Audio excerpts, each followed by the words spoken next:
आत्मवंदन.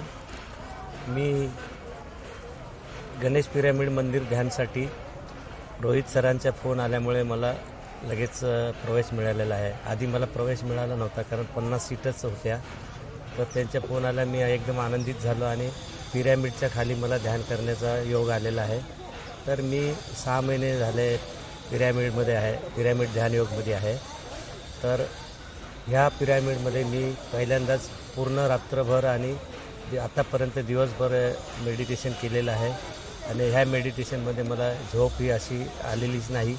हेच आपण पिरॅमिड ध्यान जर नाही केलं ना, रात्री घरी झोप नाही आली तर आपण पुस्तकं वाचतो, मोबाईल बघत बसतो आणि रात्र घालवतो. परंतु या पिरॅमिडच्या सेंटरमध्ये आल्यापासून रात्रभर ध्यान करून, दिवसभर ध्यान करून मला प्रसन्न वाटतं आहे आणि चांगलं वाटतं आहे. पिरॅमिड सेंटरचा मधला अनुभव हा माझा असा आहे.